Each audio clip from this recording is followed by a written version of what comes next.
Good evening, and welcome to the Great Debate, a competition between legendary debate schools. In celebration of the NAACP's 100th anniversary, in 2009, the Connecticut State Conference of NAACP branches sponsored our first great debate between Yale University and Howard University debate teams in New Haven, Connecticut at Wiley Hall on Yale University's campus.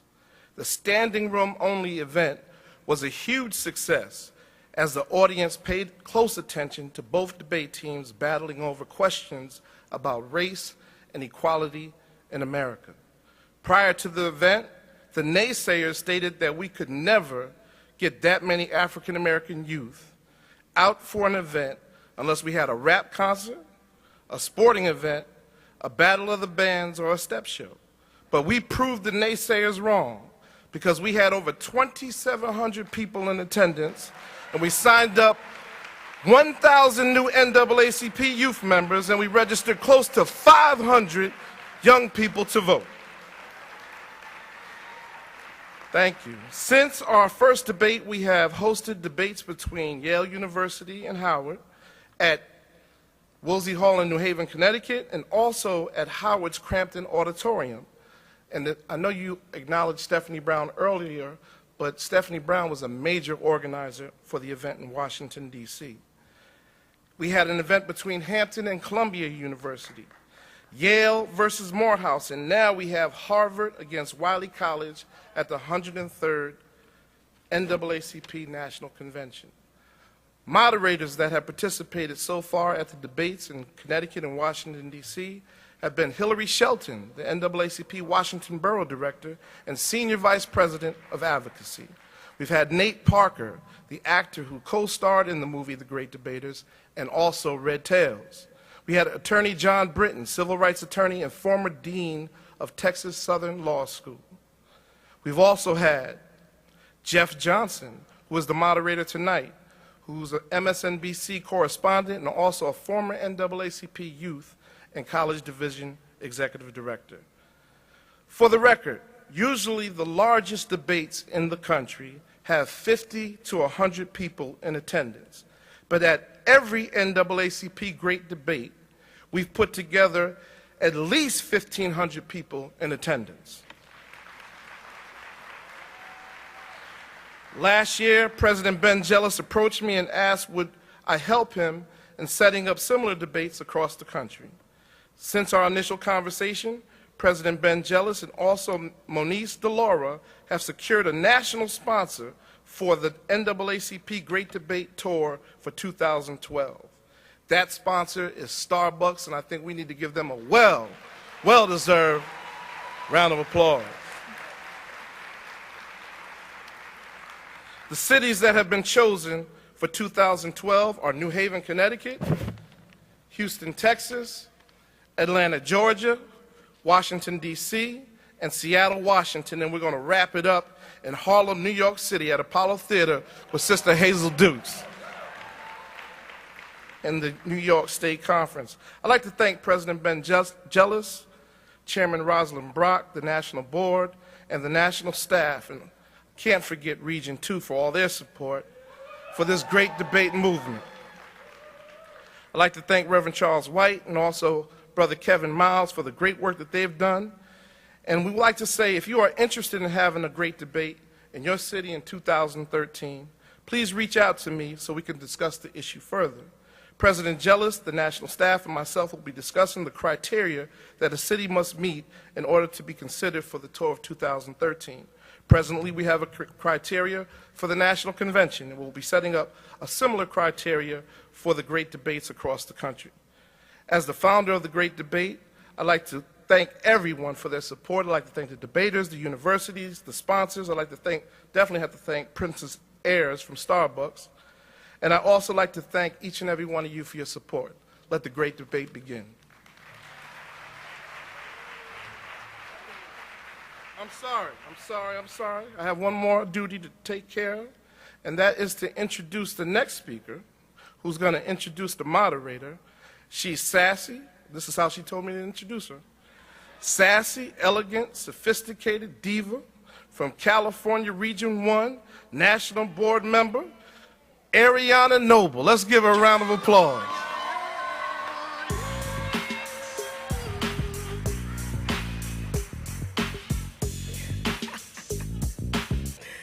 Ladies and gentlemen, tonight's moderator for the NAACP Great Debate match between Wiley College and Harvard University is award-winning journalist, social activist, political commentator, and author, Mr. Jeff Johnson. Currently, Jeff is a weekly commentator on the national syndicated Tom Joyner morning show, tackling issues on politics, entertainment, and social policy issues. Johnson is also the current chairman and CEO of Jeff Johnson Institute for Urban Development. In the next 5 years, this institute aims to recruit and develop over 80,000 black male teachers. Give it up. 80,000 black male teachers. And last but not least, he served as our National Youth and College Field Director. Give him a standing round of applause, Mr. Jeff Johnson.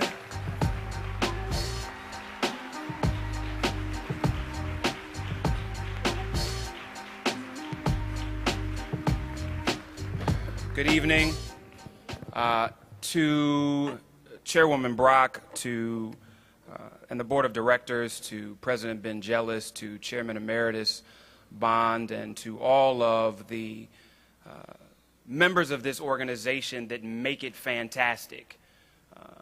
But most importantly, to the members of the Youth and College Division, I'd like to say good evening. I will keep my remarks very brief so that we can begin this debate, but I would be irresponsible if I didn't just take a moment to say thank you. Thank you to the NAACP, because I cannot say thank you enough, because no matter where I go, no matter what doors have been opened, whether it's been BET or MSNBC or the Tom Joyner Morning Show or anywhere I've been able to go, the foundation that was laid for me was laid at the NAACP. And I would be remiss if I didn't say thank you, but I want to say that it was 1995 in Findlay, Ohio, when I met Stephanie Brown. And that trip to Baltimore we took together because we wanted to figure out a way, as a lowly youth council advisor from Toledo, Ohio, and she, as a youth council president from Cleveland, Ohio, wanted to figure out how we could do real social justice work, not disconnected from the national office and the board of directors, but in concert with. And it was that trip to the headquarters in Baltimore that gave us both a vision of how we could serve this organization on a higher level. And to be able to look back over a decade later, and for both of us to have been national youth directors, is an unbelievable blessing. And it is an amazing gift when someone that you used to mentor now motivates you. And I am unbelievably proud of who she is. I don't care about the titles and the positions and all of that. Who she is as a woman of God, who she is as a servant of the people, is far more important than any place that gives you a paycheck, because that is nothing more than a springboard for you to do the work that you were called to do. I am a proud member of the NAACP, and even more so, what excited me as National Youth Director was that one line in the Constitution that said our goal is to build intelligent and militant youth leaders. And I used to go around the country and people used to think I was lying about intelligent and militant being in the Constitution. They said, for real? At the NAACP? Absolutely, at the NAACP. The challenge is, too often we are afraid of intellectualism and too afraid to be gangster. And I would say and charge this Youth and College Division to be intellectual first, because it says intelligent and militant. which means you've got to master the issues. You've got to study them more than your opponent. You've got to understand the nuances of policy. You've got to understand the basics, as well as mastering grassroots mobilization, so that when you do get gangster, it's not half-cocked, but it's rooted in a great deal of skill and focus. I love the NAACP. There is no organization in the country that is prepared to lead young people to address the issues in this country like the NAA. The question is, will we? Hello, everyone, and welcome to the NAACP Great Debate, presented by Starbucks. The Great Debate Series pair up top-tier debate teams from around the country to face off on some of the most relevant and controversial issues of the day. Tonight's debate is very special as we bring together the two teams portrayed in the highly acclaimed film The Great Debaters, the Tulsa, Washington Forensic Society from Wiley College, and the top-ranked Harvard University debate team. So please join me in welcoming to the stage Tyler Butler, Tanrika Smith, Ailey Pope, and Jay Douglas of Wiley College debate team.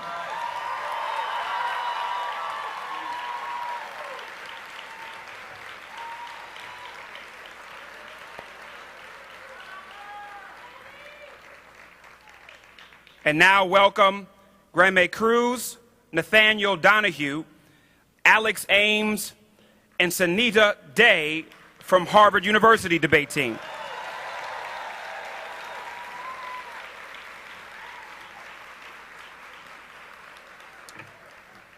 Now, for those of you that are debate event novices, I want to explain to you the process so you understand clearly what will happen over this debate.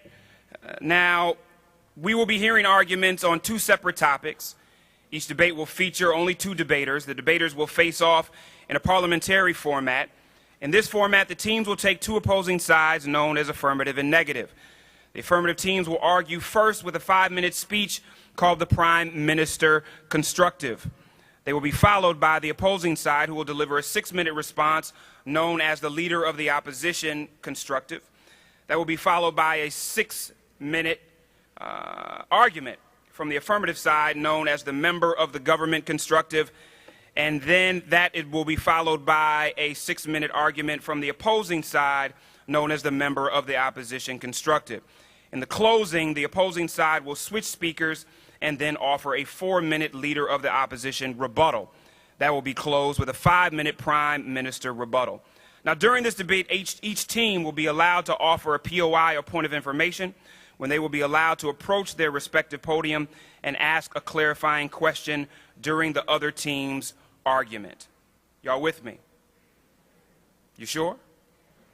Fantastic. There are going to be two questions that are debated this evening. The first is resolved social services, welfare, food stamps, etc., create government dependencies and are not effective measures for addressing poverty. And the second question is resolve stand your ground laws are a legitimate expansion of the Castle Doctrine and self-defense laws. Side note, the Castle Doctrine refers to laws allowing a person to defend themselves in their own home. So, ladies and gentlemen, at this point, I will flip a coin to determine who will go first, and I believe that Harvard has the call. Heads it is. I don't know if it is.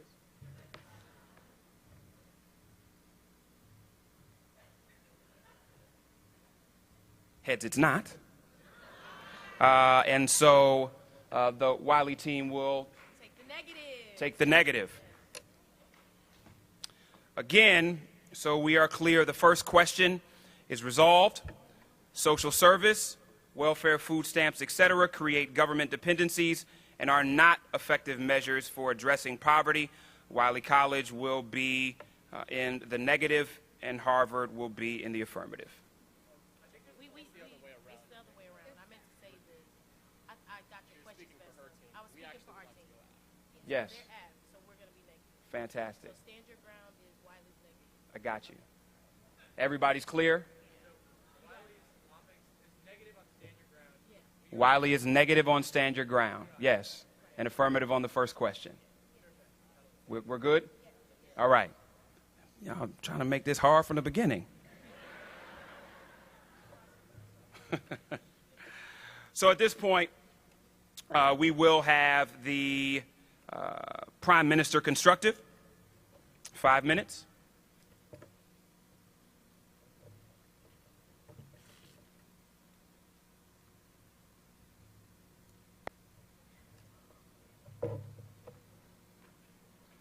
Resolved. Social services create governmental dependencies and are not effective measures for addressing poverty. First, a disclaimer. The resolution does not ask us to interject an opinion into the round regarding the positivity or negativity of government reliance. It asks us simply to prove or disprove a fact. Whether we believe government dependency is a bad thing or a good thing is not at question. Rather, we are to decide whether a good number of people are or are not dependent upon the government for their daily well-being. First, let's define what governmental dependency is. According to Merriam-Webster's dictionary, it is an over-reliance by a person or persons on another person, thing, or entity. In this context, over-reliance on government sources, as reported in the 2012 Index of Government Dependence published by Heritage Foundation, is an overwhelming, ever-growing epidemic. 1 in 5 Americans, the highest in nation's history, relies on the federal government for everything from housing, healthcare, retirement, and food stamps. That's more than 67.3 million Americans who receive subsidies from Washington. The average individual who relies on Washington could receive benefits valued at $32,748.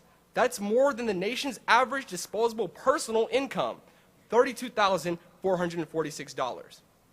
At the same time, nearly half of the U.S. population, 49.5%, do not pay any federal income taxes. It truly is a shame that more Americans, due to our economic situation, are unable to provide these basic needs for themselves. This only moves the government into the primary provider of those roles. Let's talk about housing. The number of people on housing assistance and the growth of housing assistance shift from non-governmental to governmental services. Lower-cost housing is a good example. Mutual aid, religious, and educational organizations long have aided low-income Americans with limited housing assistance. After World War II, the federal and state governments began providing the bulk of low-cost housing. Today, the government provides nearly all housing from the poor and low income. We see from this shift of purpose, government assistance has held within the U.S. Once actually assisting individuals out of their dire circumstances, it is now the main area of means to support many lower income citizens, thus again proving the over-reliance. Second, let's talk about the over-reliance on Social Security. Bureau of Economic Analysis and Census Bureau considers Social Security as a social service along with Medicare, Medicaid, food stamps, veterans programs, and college scholarships. A lot of people are on this as well. So, we would like to address what poverty is now. We must first define address, which is change in a positive way, not changing the quality of life for people by alleviating the symptoms of their poverty, but rather getting to the heart of why they are poor and getting them out of the poverty they are in. The government is more interested in making people in poverty comfortable rather than giving them the resources to actually overcome this poverty. In order for the con team to win this position, they have to prove that socioeconomic mobility is a direct result of governmental services, while many of these services are beneficial in ensuring the survival of the poor. First, the history of social services. Spending over $15 trillion on social services, but poverty is still at a standstill and has not declined. This is indicative that the long-term history of social services is not to solve poverty, but rather to sustain people in that poverty. President Johnson quoted that poverty at 19% and is falling rapidly. Free market was working to reduce poverty free of government intervention. And the effectiveness of that poverty and efficiency go hand in hand. As any good public administrator would tell you, $61,131 per family.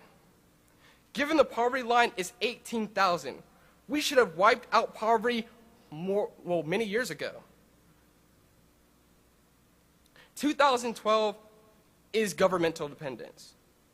Yet corruption is rampant in the social service system, meaning that the social system is not an effective measure for addressing poverty.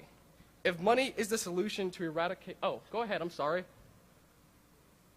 We'd like to hear your opinion on why we haven't been able to eradicate poverty yet. The reason that we have not been able to eradicate poverty yet is because instead of allowing Americans to be more independent, people have become too comfortable getting money from the government rather than going out and actually getting jobs. In fact, a funny story That's time. Okay, all right. We'll get to that later.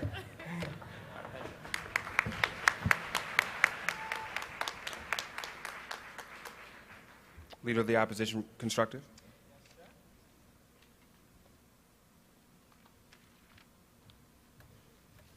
All right.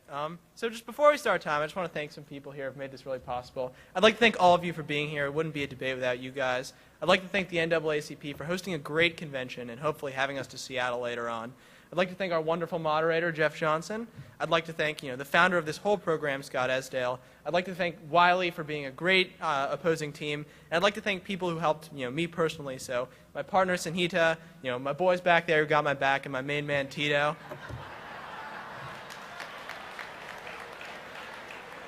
Without these guys, I'd be nothing. So the real heroes here. Anyway, So I can start the time now? yeah, sure. Thank you.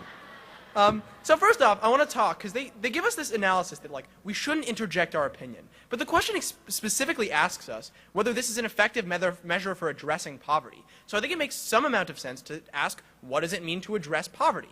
Because there is no society in the history of the world that has ever had 0% unemployment. It is literally empirically impossible. There aren't always jobs for people to do. People aren't always in the right place. And the fact of the matter is, unemployed people allow businesses to expand. They give people workers that they can hire. They impose their creative visions on the world and potentially start wonderful businesses. So we do, in a very real sense, benefit from the unemployed. And we do, in a very real sense, always have to deal with the fact that people will be unemployed.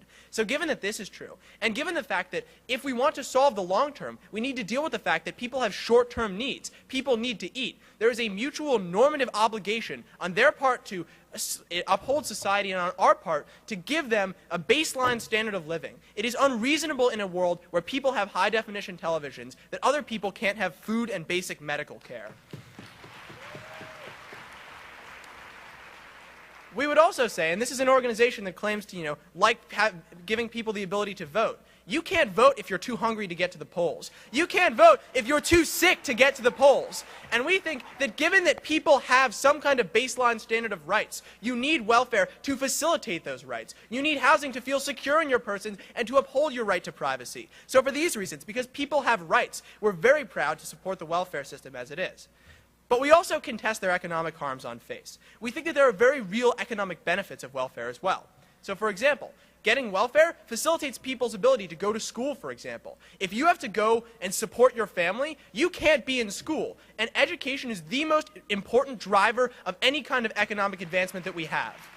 The Bureau of Labor Statistics found that if you graduate high school, you are 40% more likely to find a job. And if you go on to graduate college, you're another 34% more likely to find a job. That's how we solve poverty. Giving people the ability to go to work because they can get treated for illnesses. Giving people the ability to go to school. That's how we're going to get people out of poverty, inasmuch as we can get people out of poverty. Because again, there will always be unemployment.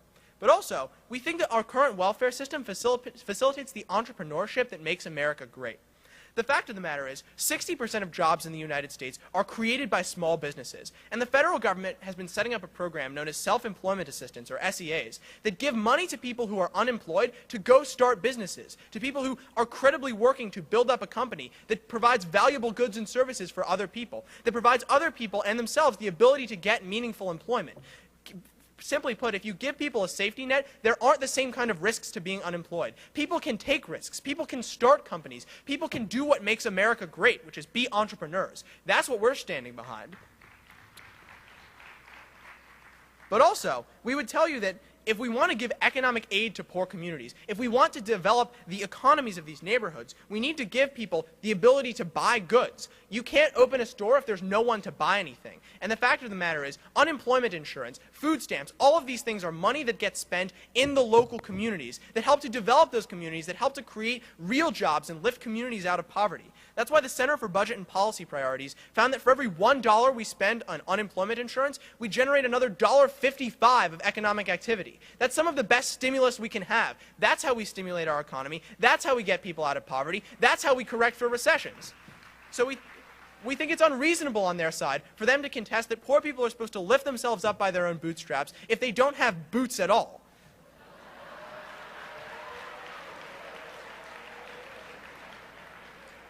So now, let's talk about the case that they give us, right? Because they're trying to frame this as something that's really empirical, as like, guys, you need to prove that like people are not on welfare. And yes, it's true, if we let all the poor people starve to death, there would be no more poor people. But the resolution specifically asks us about methods for addressing poverty, and we think that the ways that we address poverty is by making it not so crippling, by making it not so bad, by recognizing that these are other human beings who have the same desires and the same wants as everyone else. Now, they tell you. Then they also try and conflate exactly what social services is. So we're going to call social services means-tested programs that are designed to help the poor, which is to say money that only goes to the poor and money whose purpose is to get people out of poverty. Social Security isn't means-tested. Social Security is not considered by most a social service because it's not one that addresses poverty. Because again, if that were true, we would only give it to people who were impoverished. But it goes to everyone. It's about providing our seniors with a retirement. I support that too, but it's not part of the resolution, and it's out of the purview of the debate.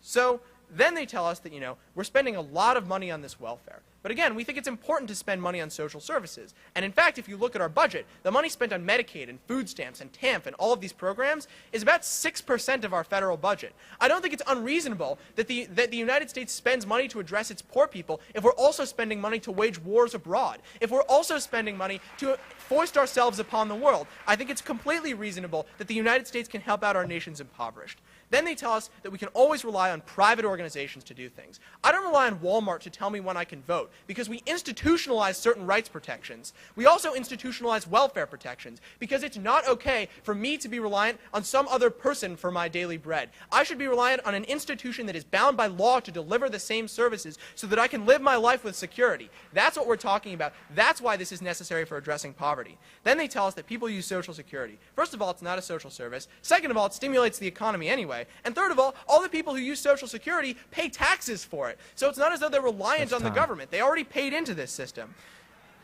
That's time. Thank you. It's good to be here. Thank you all. Member of the Government Constructive will have 6 minutes. Before I get started, I'd first like to thank everybody for coming out because I know it's something you didn't have to do, so thank you, and I hope this encourages dialogues within your respective communities. So with that being said, let's go ahead and deal with today's issue, which is that of social services. Okay, going on, we provided this disclaimer, which is very, very important because we're looking at what the resolution asks us to do. Now, if we go beyond the means of the resolution, we can be here up until next week and we'll miss all of the fund services that the NAACP is going to be providing within the convention. But the resolution specifically asks us, and our burden of proof is to prove not only that there's government dependency as defined by over-reliance, and two, that it does not effectively address poverty. So I'm just going to reiterate some of the argumentation that was presented by my partner and show you exactly how poverty is not being solved. And if you can agree that there are still people, with children that aren't able to be fed. There's still people struggling with poverty in America. Then I think you should go ahead and give the affirmative a vote. So let's deal with that first. Obviously, there is a government dependency is actually over-reliance. We brought up the statistics of government dependency with nearly half of the U.S. population not paying any taxes, but we're still donating so much money into these social welfare, social services in these different forms. What we can see from this is we're not effectively weaning people off of these impoverished means, but we're actually feeding into this, and this is something we can't do. We're enabling people and not allowing people to be self-sufficient. Now, They go on and they talk about basically, let's see. They go on and they say, you know, people have short-term needs. Again, we're not saying that welfare, food stamps, any of these social services are bad. That's not where we're advocating. Everyone has their hard times. But what we're saying is that the point that people rely on these social services as their main means of income, that they don't go out and try to get jobs, that they don't go out and try to feed their kids, but they stay at home and depend on the government. It's degrading to not only people, but it's degrading to the people who actually try to help out. And this is something we can't ignore. We should be advocating that people go out and find jobs. We should be advocating that people do something instead of just accepting help. Now, I'm not saying that people don't hit hard times, again, but we're saying that people should turn those hard times and turn them into successes.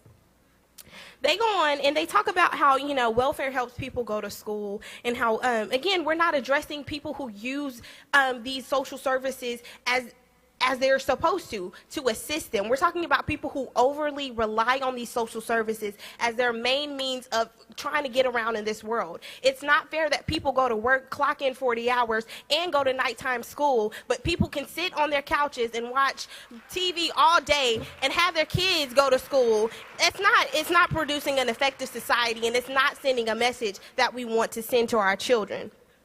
They go on and they also talk about how poverty basically facilitates entrepreneurship.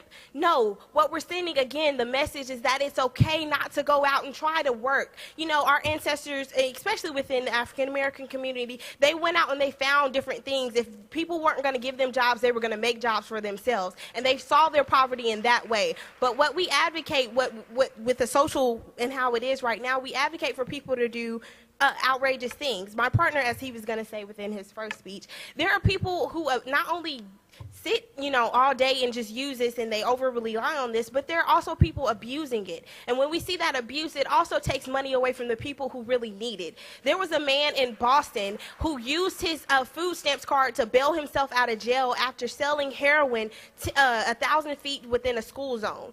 Obviously, that's an over-reliance. That's a misuse. And that money that they're giving him for food stamps was taken away from a mother who possibly could have fed 3 of her children instead of, you know, helping some felon commit further crimes. They also, they go on to explain how, you know, food stamps helps buy goods. And they even say that private institutions don't help. The point that we made is historically, we see churches within certain communities. We see different people, whether it be even the NAACP through their different various junctions. But we see these have helped people in impoverished impoverished communities. They've helped them actually get the help that they need to go on and further themselves instead of just getting the help that they need temporarily and not, you know, effectively helping them. I'll take your first question. So you talk about people who are over-reliant and who are lazy. You realize, first of all, welfare is temporary. Second of all, it requires you to find a job. And third of all, that mother couldn't have fed her 3 children if there was no welfare in the first place. What we're simply saying is the welfare system and how it is today and what you're advocating in today, the sad thing is the government's job and the government's idea or the secret to success is not only expanding the eligibility and, you know, making it accessible for everyone, but it's making sure that people stay on food stamps. Tragically, such a measure of success is completely counters what the purpose of what any good welfare program should be, to help individuals become independent and to enjoy the fruits of their own labor, not dependent on the government's degrees. So, I mean, yes, there are people, welfare is temporary, but what we see is that there's been no true reform to welfare. People have been collecting welfare for years, not even attempting to go out and do something better with themselves.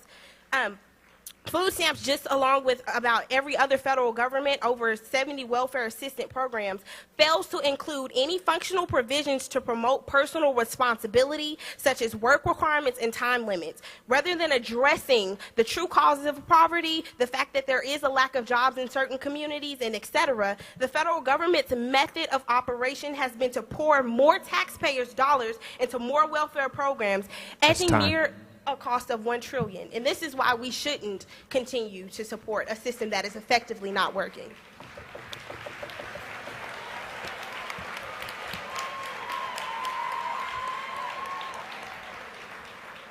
Thank you, member of the opposition. Constructive has 6 minutes to respond.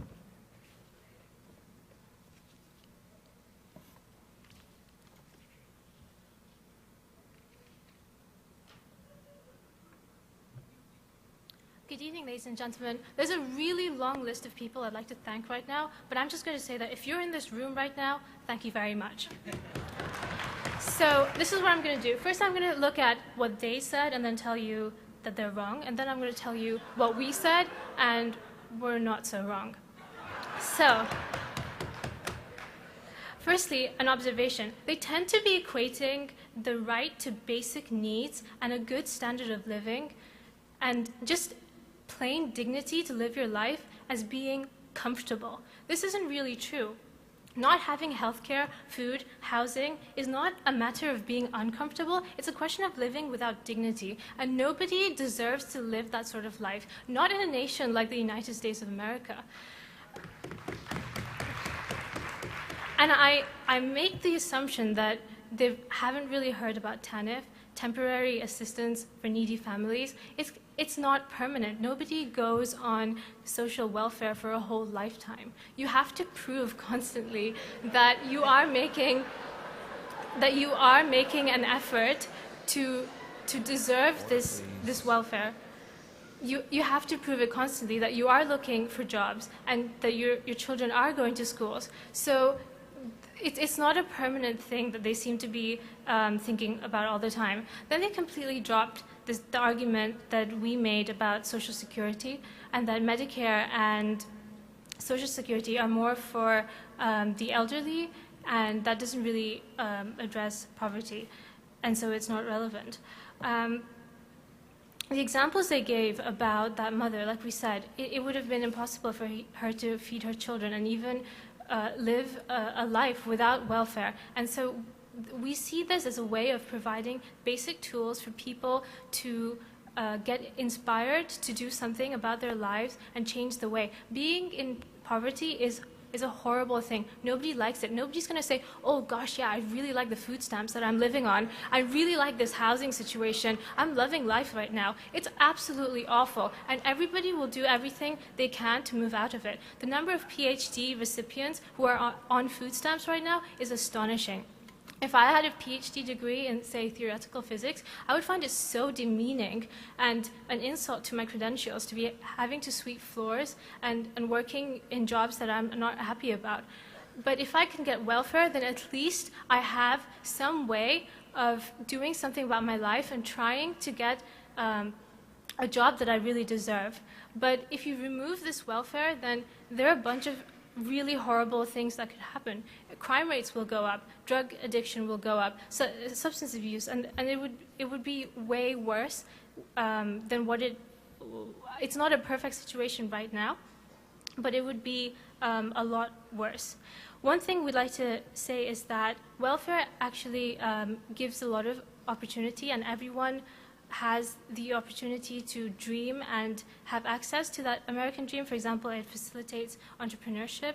It allows people to at least try and make an effort. Without it, you wouldn't even have any motivation to try. And the scenario where you are really sitting on your couch all day, that's what really would be a reality. But that's not the case. We cannot focus on the small number of people who do that. There are so many people who move out of the poverty line and their children become successful. And there's really inspirational stories that we can hear all the time.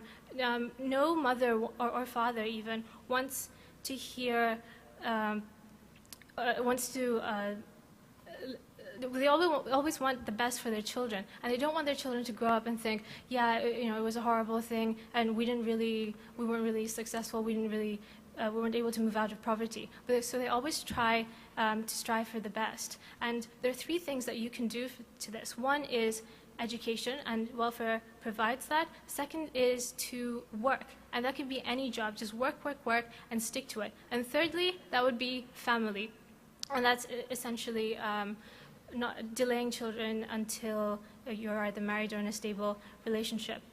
And welfare system is something that are true to these three pillars of it, and we cannot be saying that there's any economy that's completely perfect. There's always going to be people who are unemployed, but if we take away welfare, it would be catastrophic. And you cannot say that it's going to be people are completely dependent on it because it's not even an option. A single mother, if you're dependent, then it means that you've got several choices, and I'm going to say, right, I'm going to pick on this. But a single mother doesn't have a choice. They just take whatever's offered to them, and if the government is providing welfare, that's the only choice they have. So this question about being dependent, we're not really convinced that they've Wiley College has sufficiently shown us that they're always depending on this. If it's the only choice that you have, then you take it and you make your circumstances better until the opportunity comes. And so these social services only facilitate access to these very basic basic rights. It's not a matter of making things comfortable. And even if it is, well, what's so bad in having a life that's slightly better than one that's just absolutely horrendous? And so for these reasons, we are very proud to negate this motion. Thank you. Thank you.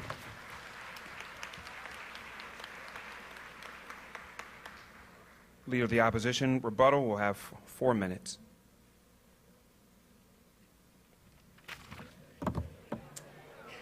Hey. All right, everyone ready? Cool. So since it's become a point of contention, I want to start by reading this resolution again. Social services create government dependencies and are not effective measures for addressing poverty. It seems like if they want to win, they have to show us that these social services create government dependencies and are not effective measures for addressing poverty. If we win one of those, this resolution doesn't carry. But in fact, we think we can win both of those pretty easily. So let's start with the first part. What do they create government dependencies? We're not going to contest. There are some people who become reliant on social services. However, it is also the case that most people don't. And there are very clear incentives in our system to try and get people to go back to work.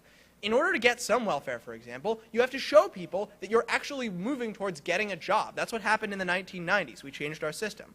But also, for example, things like unemployment benefits cut out after 2 years. It's hard to become reliant on something if it doesn't exist. So the fact of the matter is, there are very clear incentives built into our system for people not to become reliant.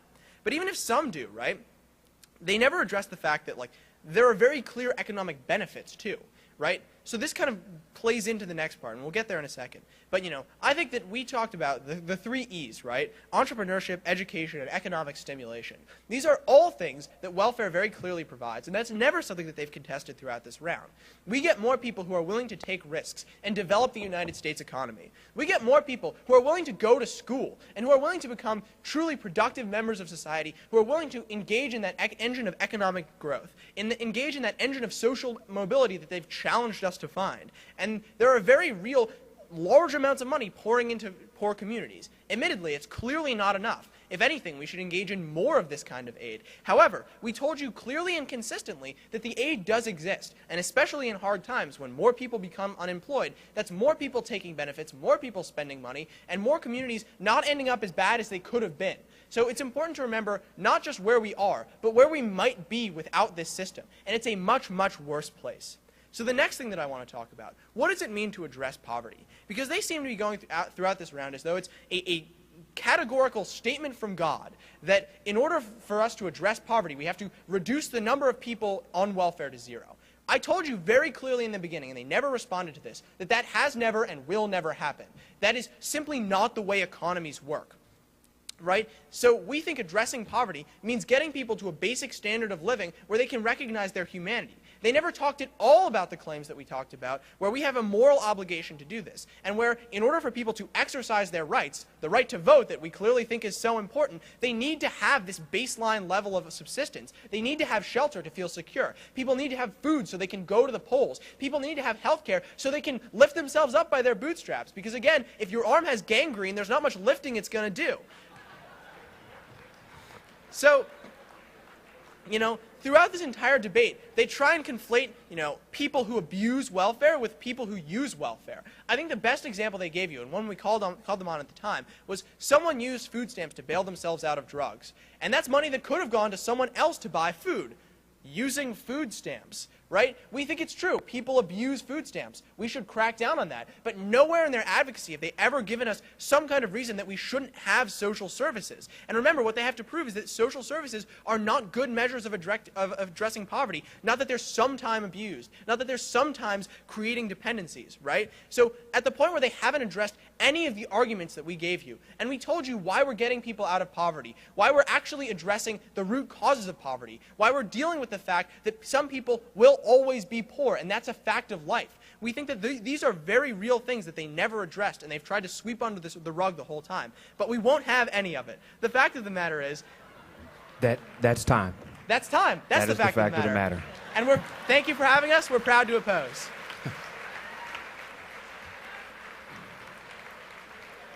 Prime Minister rebuttal will have 5 minutes to conclude. I know I didn't give thanks in the first speech, so I would like to do so now. First and most importantly, I would like to thank God and my Lord and Savior, Jesus Christ, for allowing me to be up here, because without him, I couldn't do any of this. I'd like to thank all of you in the audience, the NAACP, coaches, my parents for coming out. So let's win this debate. A man in Boston bailed himself out of jail on food stamps. How long are we going to let ignorance like this happen? How long are we going to let ridiculousness like this happen? This same guy, probably a father, is showing his kids exactly what not to do in America. The reason that we still have poverty in the United States, an argument they fail to address, is because people are simply being lazy. Maybe in Cambridge they don't see this, but in Marshall, Texas, we see it all of the time. We see people on our yards hitting on girls when they should be in work simply because they're on welfare.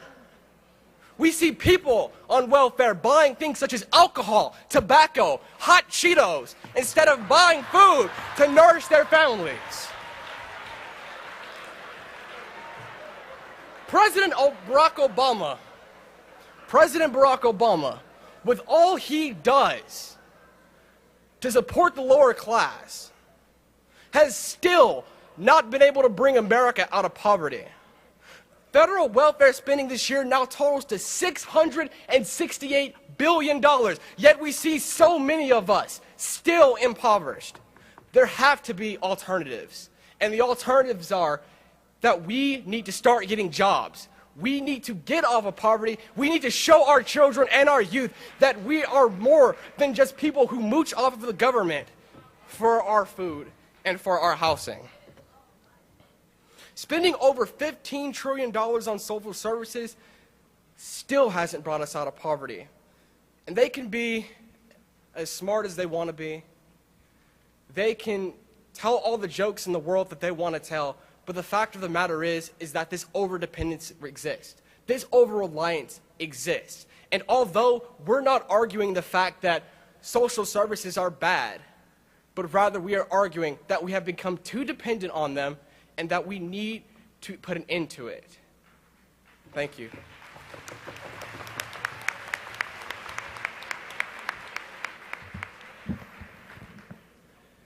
At this time, we'd like both teams to receive a round of applause from you, and they will shake hands.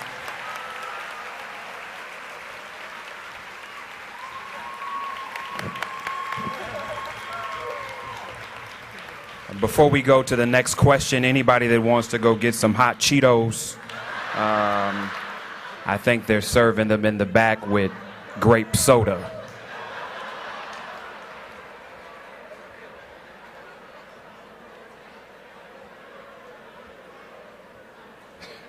Hot Cheetos. All right. If you enjoyed the first question, I'm sure that you will be riveted by the second. The second question is resolved.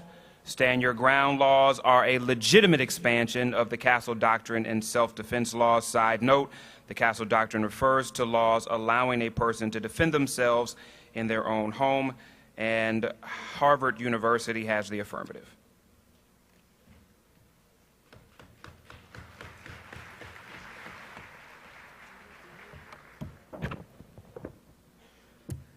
before I begin.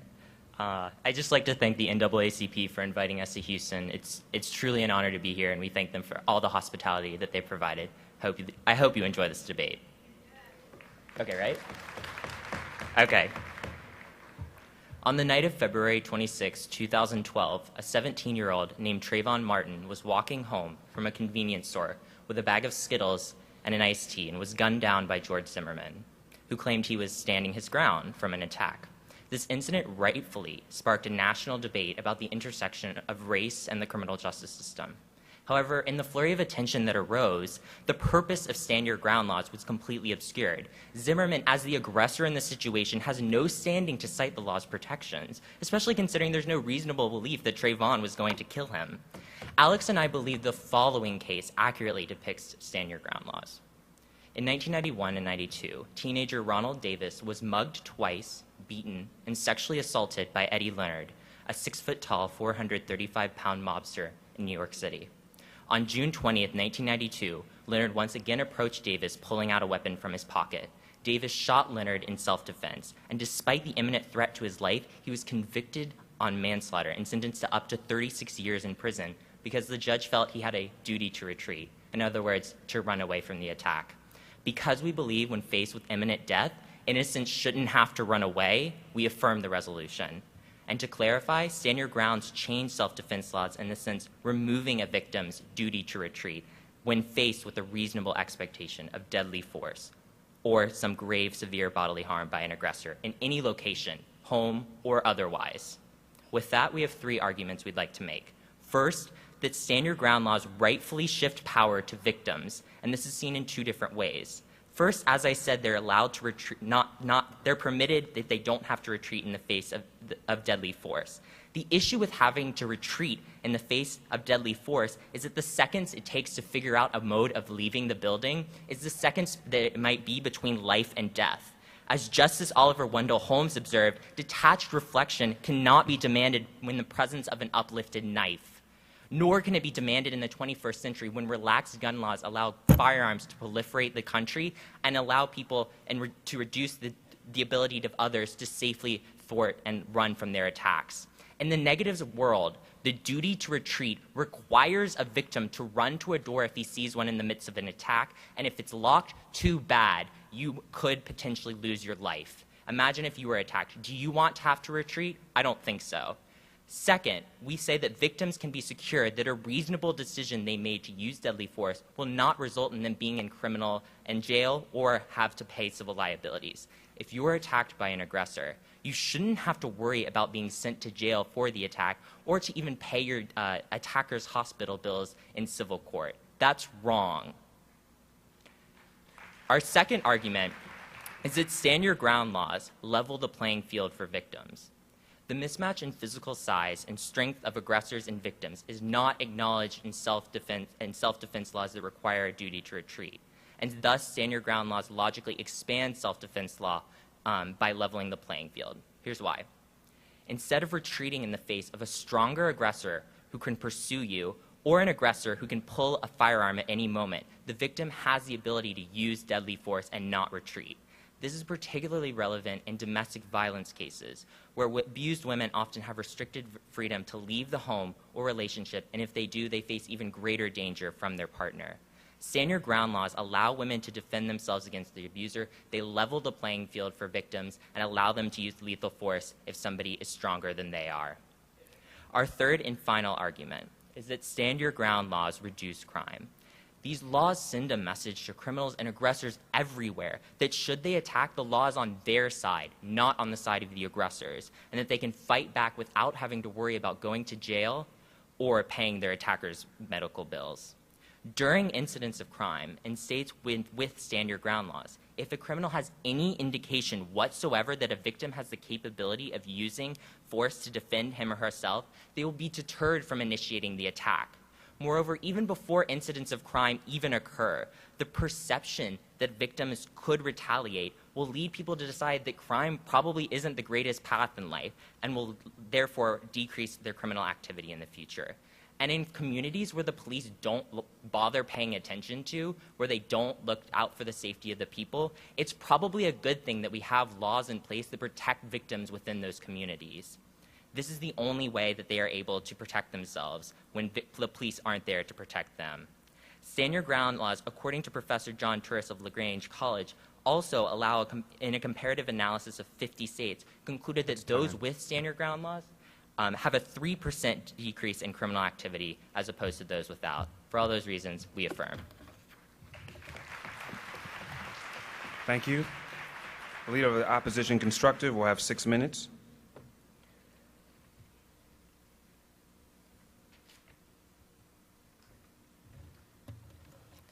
Good evening. Before I begin time, I would like to give a great big thank you to Starbucks Coffee for sponsoring this great debate. I would also like to give a great big thank you to my family, the NAACP, for hosting this and bringing us to this great town of Houston. Finally, oh, and of course, I have to thank Harvard University. Thank you very much, you guys. We really appreciate you all.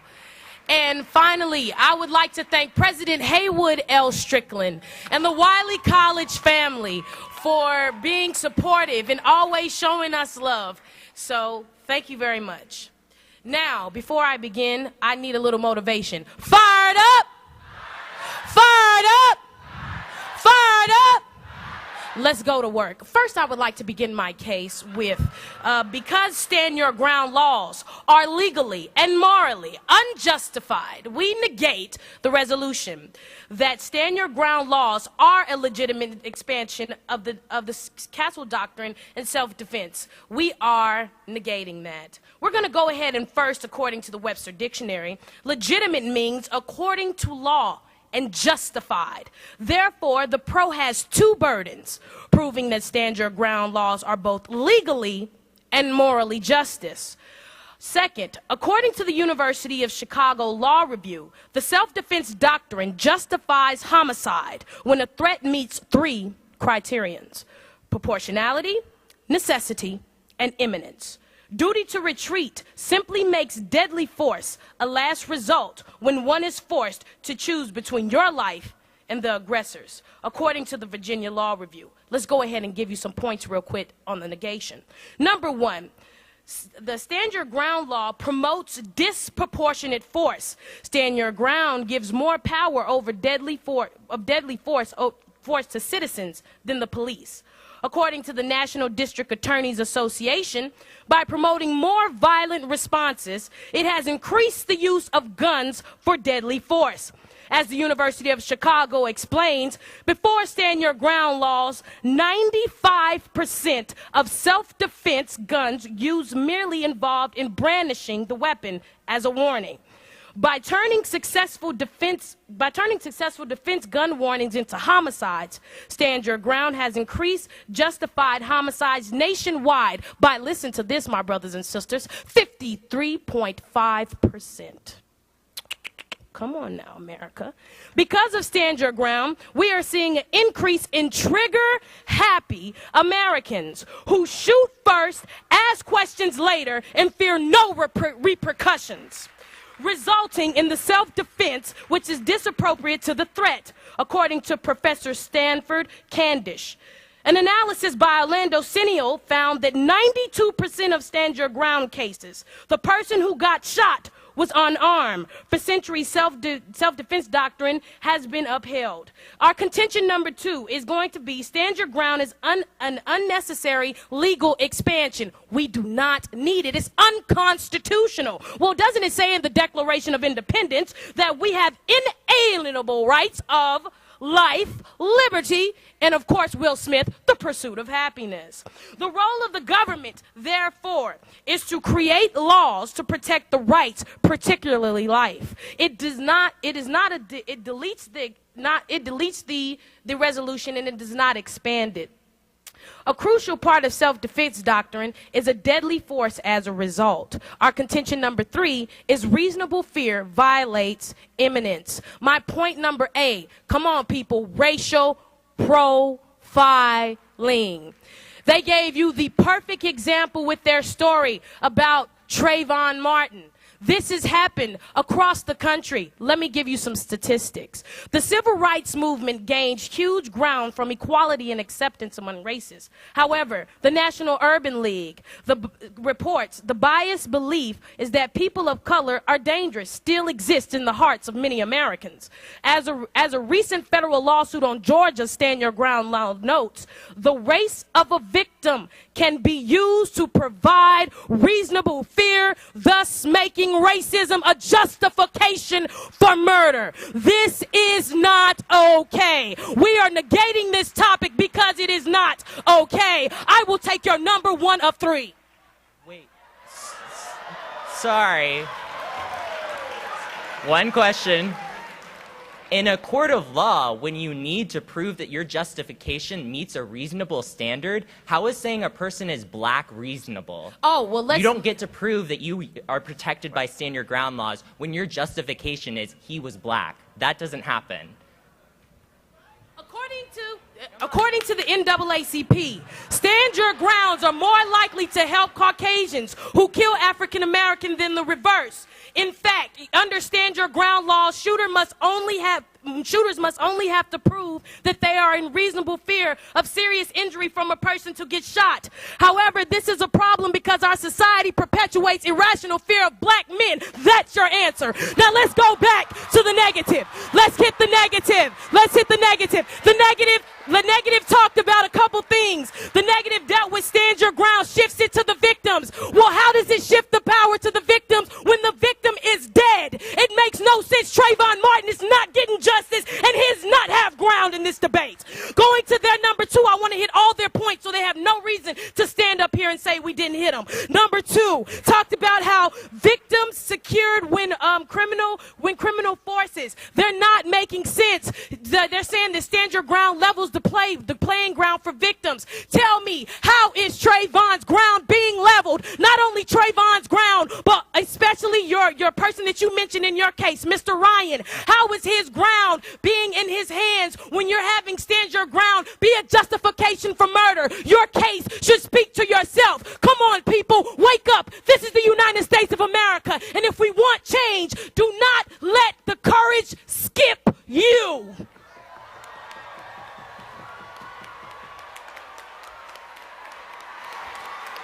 Thank you.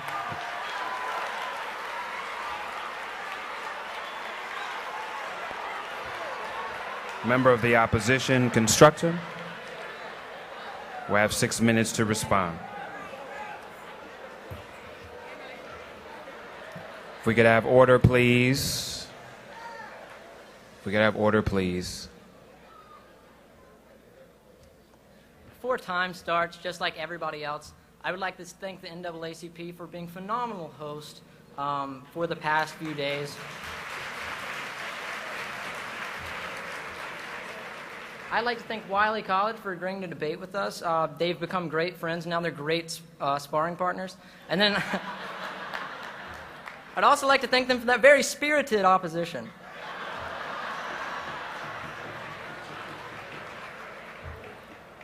All right, you can start the time. Now, first off, I'd like to address something that I think is a real misunderstanding as to what stand your ground laws actually are. There was a lot of emotion coming from the other side. A lot of talks about Trayvon Martin and other stories about people unjustly being killed. What they assume and what they want you to think is because it's of stand your ground laws.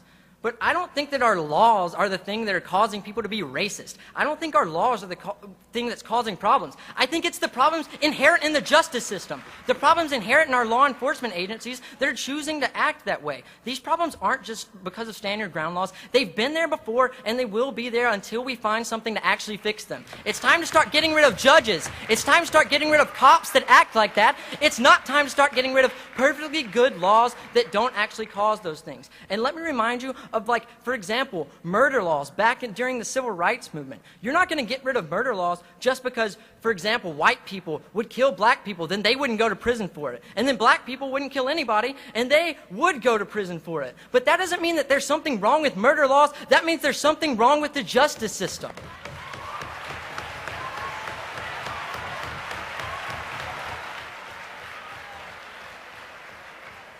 So let me ask you a question. What is the first thing you notice when you look at someone? Well, it's certainly not their color, if that's what you're asking. And I think that's what this organization wants us to believe.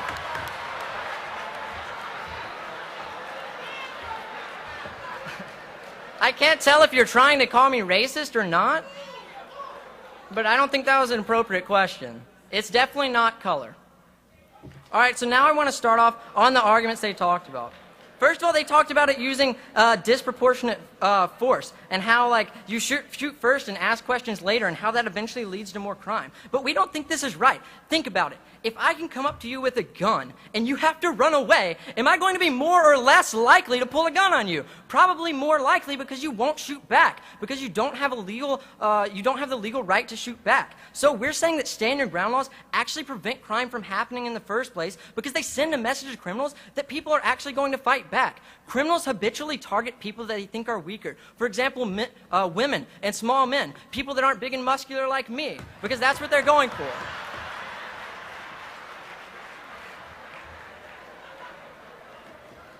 However, like we told you in case, we're leveling the playing field because now criminals can't cherry pick these people and they can't just attack anybody thinking that they're not going to be able to retaliate. All right, so next, we want to talk about the studies they keep saying about how they increase crimes by these drastic amounts. First of all, we have plenty of other studies, like 5,000 studies by people who are advocates of stand your ground laws that say just the opposite. But we don't want to start getting into throwing out 5,000 different sources on each side. But I will tell you the problem with their sources. First of all, it doesn't differentiate between deaths of the victims and deaths of the aggressors. And insofar as we think we should prioritize the lives of victims over the lives of criminals, insofar as we think that we should give the victory to the victims and give all the legal rights possible to the victims of this crime, then we think that we should support it on that ground. So first of all, it doesn't differentiate between those two deaths. And second of all, the main problem with these studies is that all they show is a correlation between high crime rates and stand your ground laws being enacted. And the problem with it is that the reason that states enact stand your ground laws is because the crime rates are already high. So the stand your ground laws are still reducing it, it's just they were higher in the first place. So that's why their study doesn't work. It only shows a correlation, and correlation does not imply causation. Now then they go on to talk about how stand your ground is unconstitutional. Well, this is really easy because the Supreme Court hasn't ruled on it yet, and this isn't like they didn't show any justification for it. They just kind of threw it out there. But unless they have a court precedent for it, then we don't think they can just throw that out there like that. So now the next thing they talk about is racism and the Trayvon Martin case. Well, they keep going. For a large portion of their speech, they talked about how Trayvon Martin basically proves that you shouldn't have stand your ground laws. But if the guy is that racist, he's going to kill him whether you have stand your ground laws or not because he's crazy.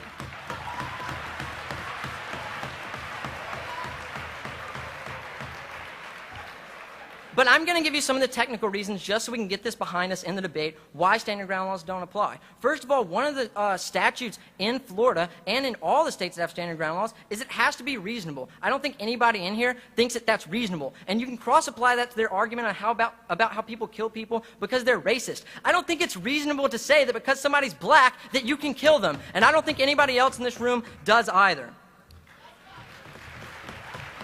Now, second of all, I think we all agree in this room that, as shown on the 911 call, George Zimmerman tracked this guy down and got out of his vehicle and went after him. Like, clearly he was the aggressor. And not stand your ground laws, nor any self-defense law ever applies to aggressors. They only apply to victims. The actual scenario that happened is this would have given Trayvon Martin the authority that if he had a gun, he could have taken it out and used it against George Zimmerman to save his life because he was the victim. He was the one that would have been protected under stand your ground laws had he been able to defend himself. All right, so then they talk about racism. So first of all, we think that racism, like for example with the Black Panthers, it's something back during the Civil Rights Movement, when the police wouldn't protect their neighborhoods, they said we're going to take it into our own hands. And so we think that we're empowering minorities and communities that the police won't protect to defend themselves against the tyranny that is crime. We want to empower communities against racism, to overthrow the tyranny of crime, and we want to allow people to fight for their lives and for their families when they're unjustly gotten by criminals. So we want to allow them to fight for themselves because, as you know, the NAACP, you have to fight to be free.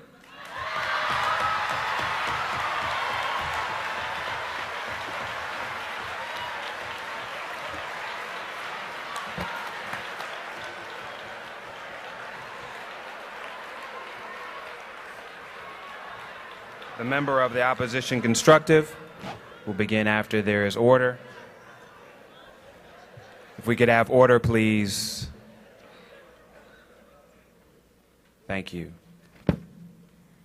First off, I'd like to start off with a warm blanket of thanks, not only to everyone in the audience for making this one of the most spirited debates I've ever been a part in, the NAACP and Starbucks for sponsoring this debate, my Wiley College family for their continuous support. Hey!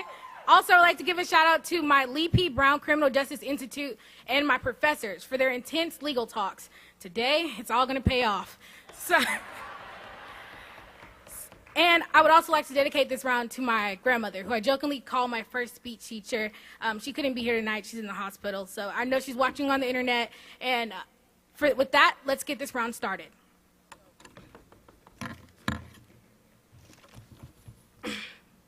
Whenever we look at my opponent's first points, they talk about this notion of what stand your ground is. And they attack us and say, we don't know what stand your ground is. We know that they have craftily crafted their definition to exclude the fact that threat is a part of this definition. What we're seeing is that laws are actually miscarrying justice right now. Like we stated, they said that stand your grounds aren't bad themselves. We need to get rid of judges. We need to get rid of courtroom attorneys. But one thing that we must state is, just like a philosopher by the name of Rousseau stated, men are as they are, and laws are as they might be. So the major argumentation that we're looking at is the fact that stand your ground has proven to be an excuse to allow for the perpetuation of racism. Like my partner Ailey stated in her third point, when she talked about how there is a disproportionate protection amongst whites, and that we see that African Americans are being harmed within the status quo, we can see that their argumentation talking about this is just a mere correlation. No, our articles clearly go in to look at specifically what stand your ground does. But more importantly, let's talk about our point, and that is the second one. They talk about how murder laws and they do not support death. What we're saying is that stand your ground does not allow for murder laws to turn against them. And in the notion of in Trayvon Martin. In regards to Trayvon Martin itself, what we have to see is Trayvon Martin is topical, even though they're trying to say that it does not meet a definition of stand your ground. Whenever you look at the fact that laws are perpetuating this injustice, and we're seeing the excuse itself, that is the major argument that is not being looked towards. Also, they said that we need to fix our criminal justice system. Well, the way to start is that we need to revitalize the way that our stand your ground. Now, it's funny because whenever you look at an article that's presented by Harvard University in a 2010 article, we can see that they're not able to make their claims that they want to.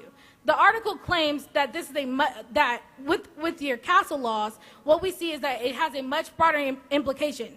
The Castle law doctrine itself states that a crime has been committed, but with the stand your ground laws, that a crime has not been committed. What we see is they talk about this notion of victim shifting. But the problem with stand your ground itself is that it only allows for one person to tell the story, and it stops investigations, and that is the major problem. But the next thing is that on the notion of unconstitutional, they said it hasn't been deemed by the Supreme Court. Our argument is this, is that in order for something to go to trial, somebody had to deem it unconstitutional. Somebody had to think against the status quo. So to say just because the Supreme Court did not allow for this doesn't mean that it's not unconstitutional. Now, here's one thing. They talk about the statute in Florida. The statute in Florida, number one, we say that stand your ground laws are extremely vague. So to go and cherry pick laws, that goes against everything. And they say that it empowers minorities. This is the biggest argument that we want you to look towards in today's debate. And that is that it does not empower minorities. You cannot make that argument whenever you look at the fact that, hi, oh, yes.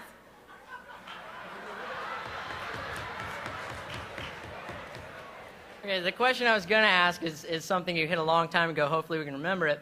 But doesn't it pretty much prove that the problem is not with the laws, but with the justice system? Because not only are African Americans and other minorities being mistreated by stand your ground laws, but pretty much every law there is by the justice system?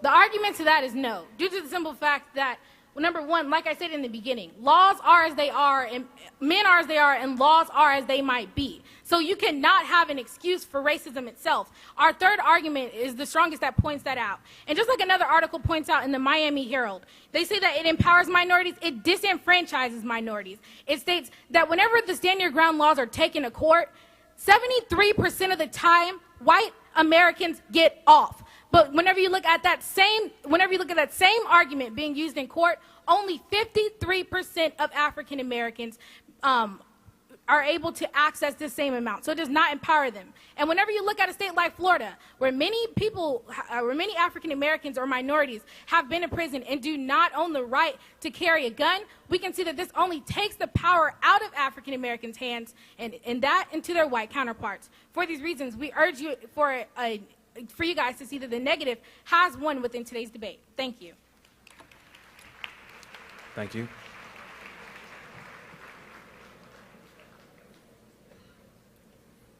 Leader of the Opposition, rebuttal, 4 minutes.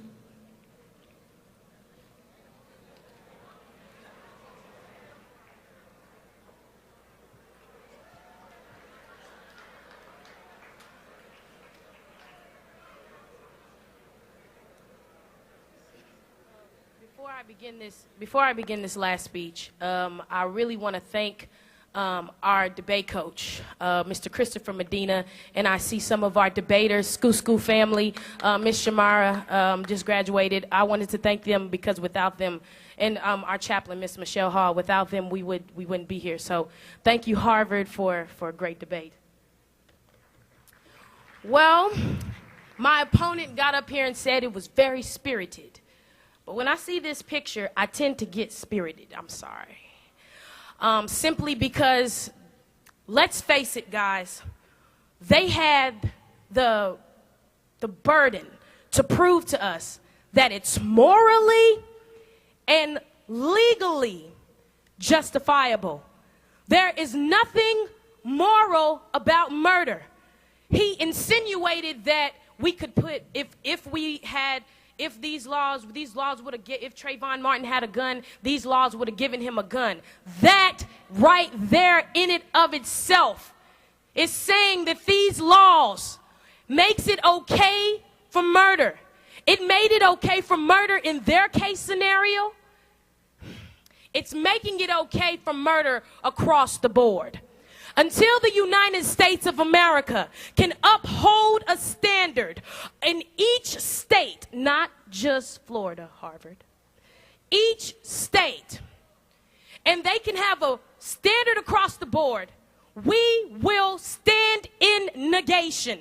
And not only will we stand in negation, but we'll stand in negation as a generation. Now, let me give you 3 reasons why you're voting for us today. Number 1, you're voting for us because we gave you a contention of stand your ground promotes disproportionate force. We gave you another contention that stand your ground is an unnecessary thing that we don't need in the legal system. We gave you number 3. We gave you the third contention. And the third contention was probably by far the strongest contention, reasonable fear. They said that stand your ground empowers minorities when we gave you statistics that across the board it is hurting minorities. And not only is it hurting minorities, it's hurting our generation. They try to get up here and try to convince you and sway you with such great eloquent words and try to tell you that, hey, we need a legitimate expansion, and they try not to deal with Trayvon Martin by agreeing with us.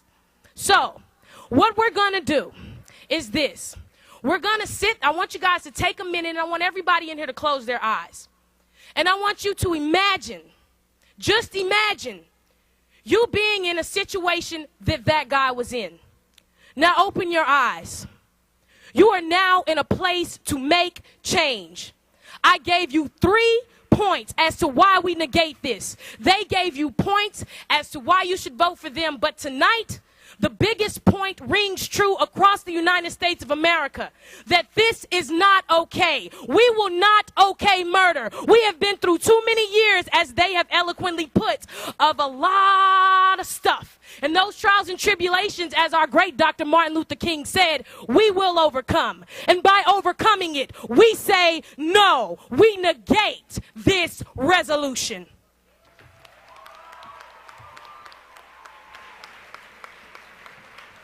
Thank you. And finally, the Prime Minister rebuttal. We'll have 5 minutes.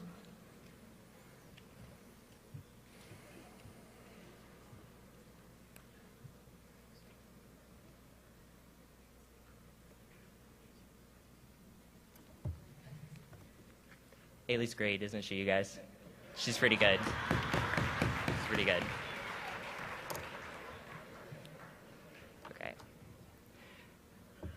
Ailey told you that we need to prove that stand your ground laws are legal and that they're morally appropriate. I'll do it. First, legal. Well, they're laws, so they were passed, but we also gave you analysis that they never responded to, that it's constitutional, and the fact that the Supreme Court hasn't ruled that it's unconstitutional. So it remains legal. It remains okay to pass laws that allow people not to have to retreat in the face of an aggressor who has a gun pointed to them. Why is it morally appropriate? I just hinted at it. If an aggressor has a gun pointed at you, do they have the moral right to be able to use that gun against you? Or do you have the moral right not to have to look around, analyze where the heck you're going to go? Or do you have the right to pull a firearm and retreat and retaliate and make sure that you don't end up in jail like Ronald Davis did because they had no stand your ground laws in New York? I think it's morally appropriate. I don't think that man has a right to life if he pulls a gun on you. So, who upholds the central tenets of the criminal justice system better? Is it our side or is it their side? I think it's our side.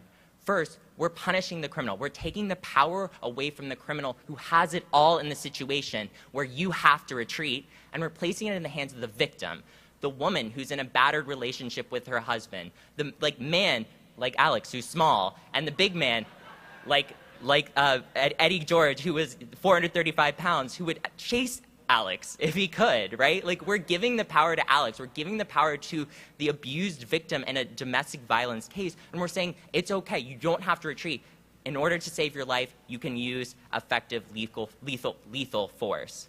So we're punishing the aggressor, and we're saying that no longer can you have the power in the situation. No longer can you sue somebody for medical expenses because you pulled a gun on them, because you were about to attack them. That's not appropriate, and that's what stand your ground laws do. And we're protecting the victim. We're protecting and leveling the playing field, as we've said throughout today's debate. They never responded at all to the situation of the woman in a battered relationship. They never at all responded and said it was morally just that someone should have to go to prison for 36 years because a man who raped him twice, beat him, and was about to pull a gun on him, he shot him. Why does he have to go to jail for 36 years for that? That doesn't make moral sense to me, and that's why stand your ground laws are implemented in the very first place.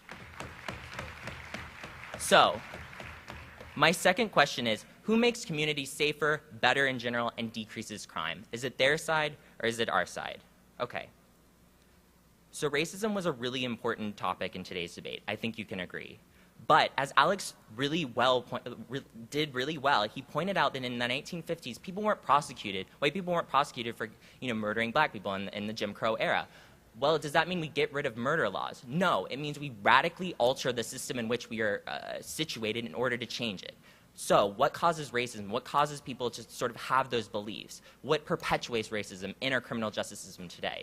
Is it stop and frisk laws? Yeah, probably. Is it mandatory minimums? Yeah, probably. Is it police targeting areas and arresting people for marijuana and minority areas and not in white areas? Yeah, probably. Is it stand your ground laws which empower people who are victims in the communities in which they're supposed to help? No, that is not what racism is about in this case. It's about empowering, the Stand Your Ground laws is about empowering minority communities. And the fact that George Zimmerman attacked and killed an innocent 17-year-old boy does not have to do with Stand Your Ground laws. It has to do with the fact that he was messed up in the head, and the fact that the police weren't protecting the area in which Trayvon Martin was located. It absolutely does not have to do with Stand Your Ground laws.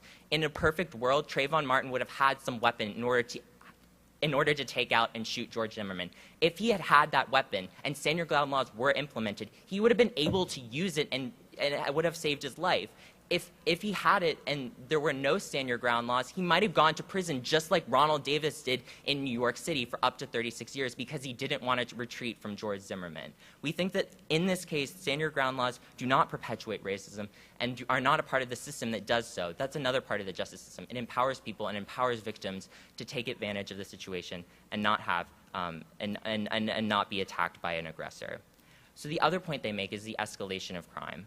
And we talked about how during crime, if an aggressor thinks a victim at any one point has a weapon, he's not going to brandish and it's going to deter crime. But also before crime even occurs, if we're telling our communities that if you go after a victim and they don't have to retreat, you are more likely not to go into their life of crime if you know you could potentially lose your life out of it. So we think on the deterrence we're winning. And we also gave you the study that said Professor John Turris of LaGrange College, who found that in the 50 states, violent crime fell by 3% after the Stand Your Ground laws were implemented, and not when Stand Your Ground laws were not implemented. For all those reasons, please affirm. Thanks. Ladies and gentlemen, if we can give both debate teams another round of applause.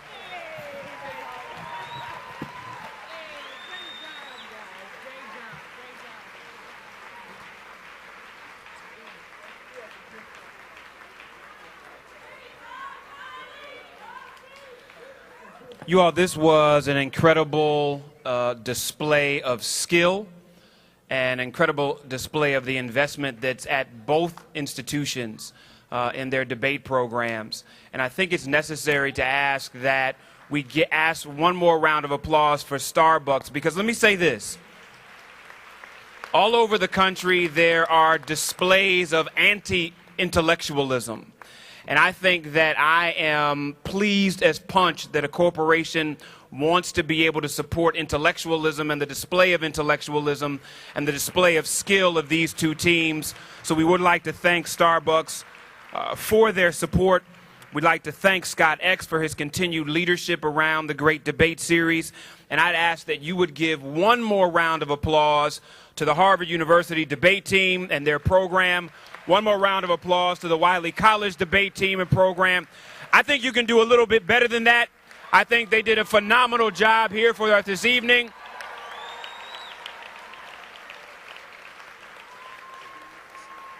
And as we transition to the final piece of Youth Night, there is some activism that should be connected to this. Because as these institutions and others continue on this series, somebody needs to call BET, somebody needs to call Centric, somebody needs to call TV One, because I'm tired of basketball wives and housewives and hip-hop wives, but no showing of young people in our communities that love who they are, that love their minds, that love themselves, and that love freedom. Somebody get on the phone so that we can see these folks on television instead of some foolishness. You all, thank you so much for allowing me to be your moderator, and have a good night. We would now ask for Charles White to come back on stage and lead us in the final piece of our Youth Night program.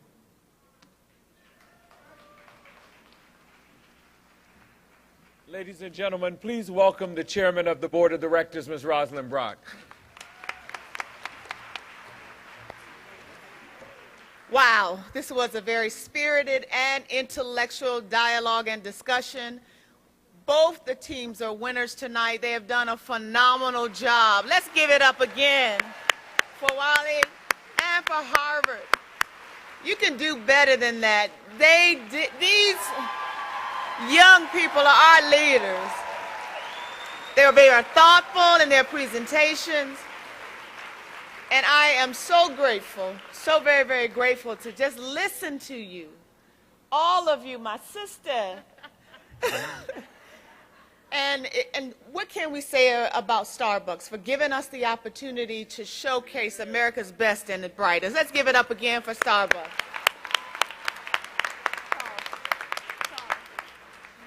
Jeff, we're proud of you as we are of Stephanie. And it's good for our young people to see where you can go from the NAACP. So if you come up, Jeff. Reverend White has a presentation. Great. Jeff, on behalf of the NAACP's Youth and College Division, this is a small token of our appreciation for your coming and participating in this historic event, the Great Debate.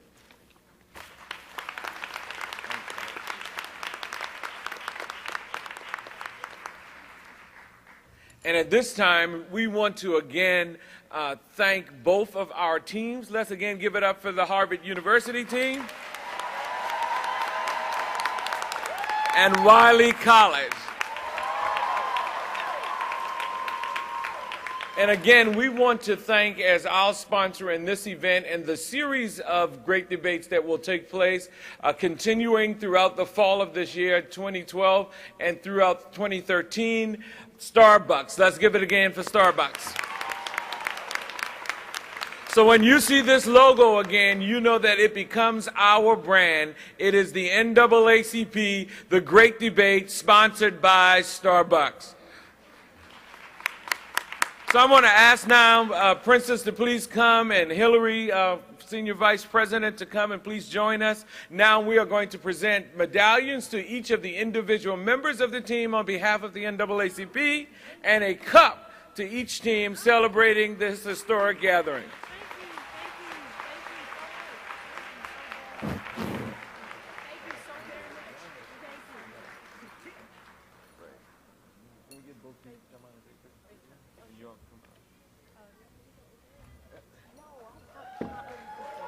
We have one. The girl in the audience, she's one. Afterwards, you have to leave. Okay.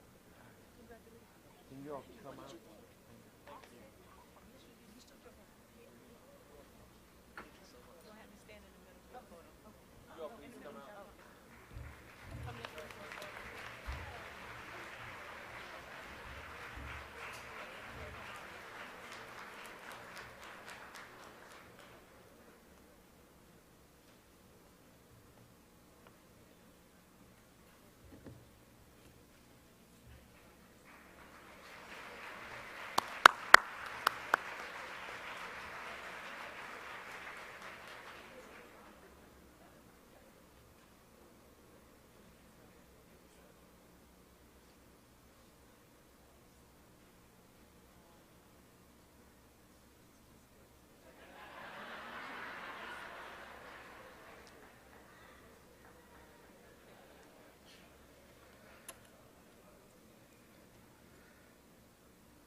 Ladies and gentlemen, please now welcome our Senior Vice President for Advocacy, Mr. Hillary Shelton.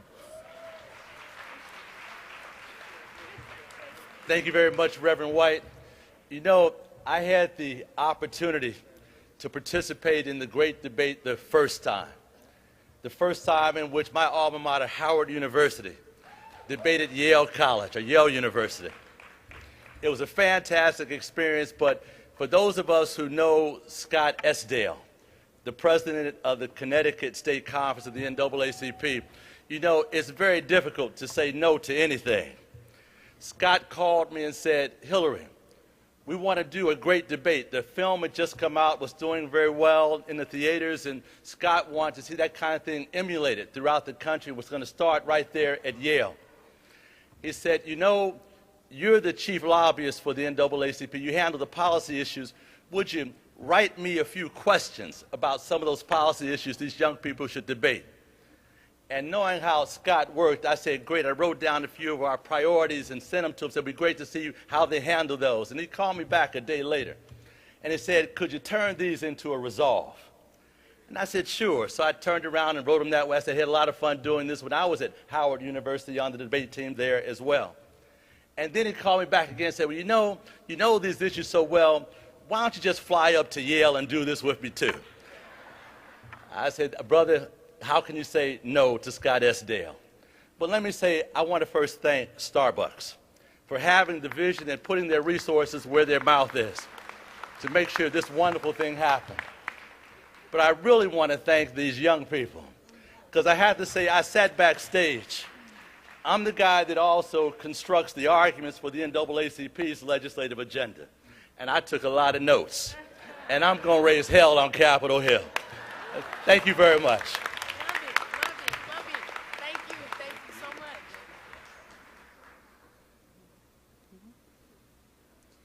Ladies and gentlemen, as we close for the evening and bid you farewell, Jesse Smith, President of the University of Houston NAACP College Chapter, will offer the benediction. Greetings, NAACP 103rd National Convention. On behalf of the University of Houston, Unit 6806, I also extend that greetings on behalf of the Texas Southern University Chapter, Unit 6884. Ladies and gentlemen, can you please bow your heads? Dear Heavenly Father, we come to you on this evening of a great magnitude. You allowed this debate to take place to allow us to see and witness through our own eyes. No longer can the youth be in behind of the past of the generations. We must come to the forefront. We must take this baton and we must run with it. We can no longer wait for our day to come. That change that we want so much is here. We have to be that voice. We have to be that beacon of light. Through God, you give us everything. You give us life. You give us breath. And with you, we can do all things through Christ, who strengthened us. Jeremiah 29, verse 11 says, "For God gave you a hope and a future, and you shall believe in that hope and a future."